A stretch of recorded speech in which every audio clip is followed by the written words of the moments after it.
That was a major turning point in all of human history. That's the point where per capita consumption of petroleum reached its peak before it started its inevitable decline, and there isn't any way I can see that we can reverse that trend, that downward trend, given the world population growth and given the fact that we're right close to the peak of world production. Well, Dr. Hubbard addressed a committee of the Congress. He told them that the exponential phase of the industrial growth, which has dominated human activities during the last couple of centuries, is now drawing to a close. Yet during the last 2 centuries of unbroken industrial growth, we have evolved what amounts to an exponential growth culture. I would say it's more than a culture, it's our national religion, because we worship growth. Pick up any newspaper, you'll see headlines such as this: state forecast robust growth. Have you ever heard of a physician diagnosing a cancer in the patient and telling the patient you have a robust cancer? We had Americans being killed in the Gulf War. What's this person worried about? He doesn't care about people. He doesn't care about people being killed. All he's worried about is, oh, the Gulf situation may hurt Colorado's growth. Now, this incredible addiction is not limited to the United States. The Wall Street Journal tells us that the Japanese are so accustomed to growth that economists in Tokyo usually speak of a recession as any time the growth rate dips below 3% per year. So what do we do?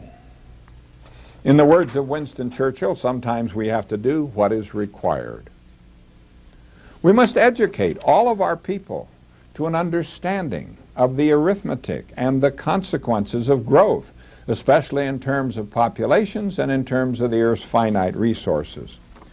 We must educate people to recognize the fact that growth of populations and growth of rates of consumption of resources cannot be sustained.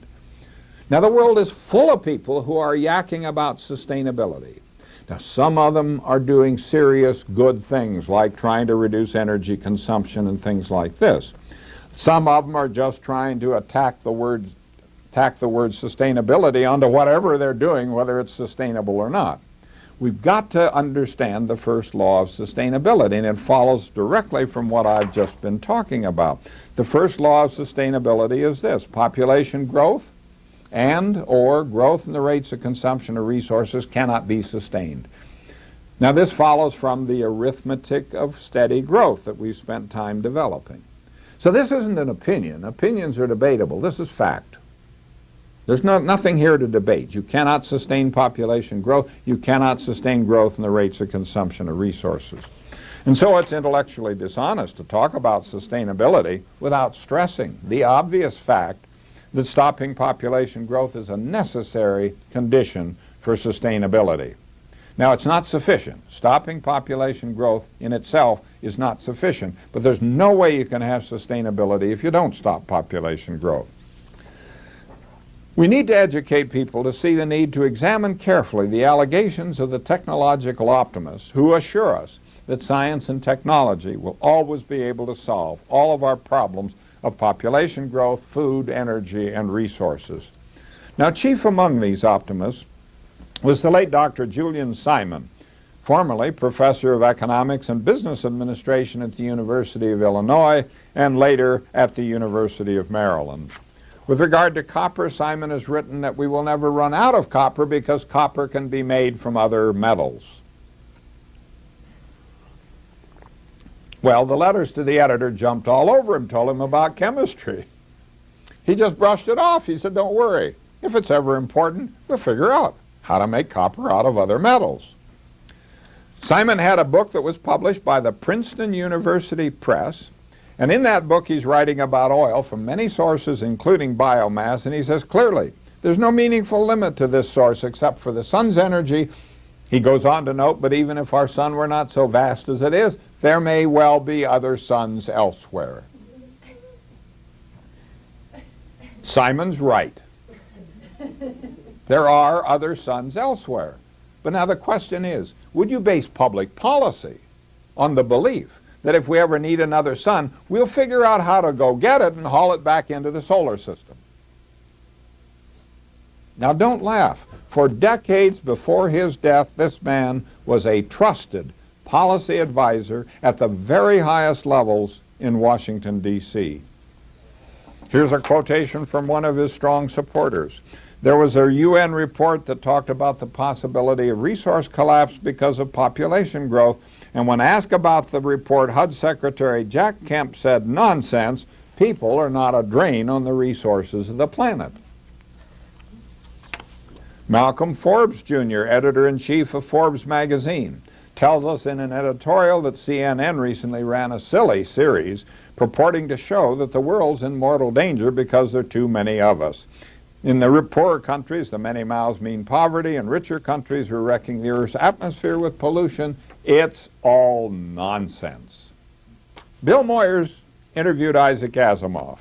He asked Asimov, what happens to the idea of the dignity of the human species if this population growth continues? And Asimov says it'll be completely destroyed. I like to use what I call my bathroom metaphor. If two people live in an apartment and the two bathrooms and both have freedom of the bathroom, you can go to the bathroom anytime you want, stay as long as you want for whatever you need, and everyone believes in freedom of the bathroom. It should be right there in the Constitution.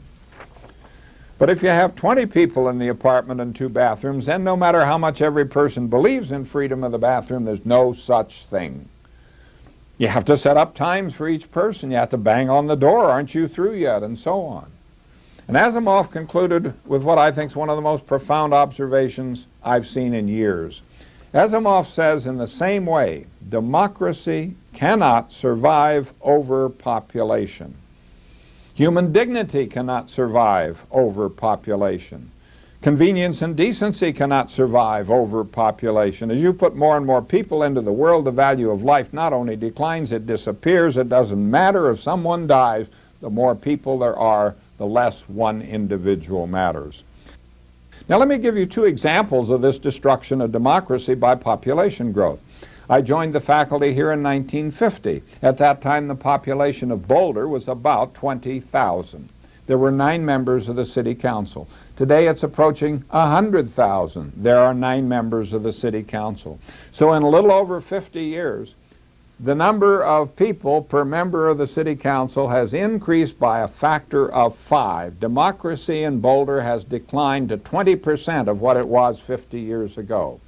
And the second example has to do with the year 2000 national census.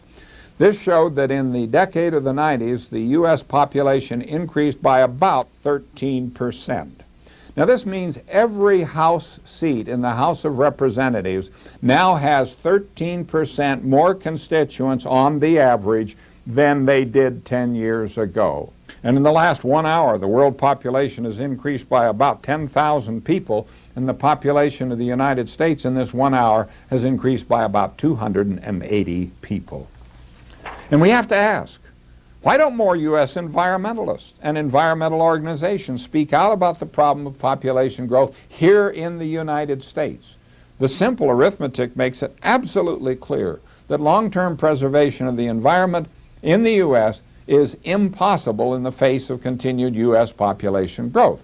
But you hear all sorts of political leaders say, oh, we can have our growth, we'll call it smart growth, and smart growth will save the environment. Well, we need to know about smart growth. Smart growth destroys the environment. Dumb growth destroys the environment. Now, smart growth just destroys the environment with good taste. So it's a little like buying a ticket on the Titanic. If you're smart, you go first class. If you're dumb, you go steerage, but the result's the same. So central to the things that we must do is to recognize that population growth is the immediate cause of all of our resource and environmental crises. And of all the crises, I think this one, global warming, looms larger and more threatening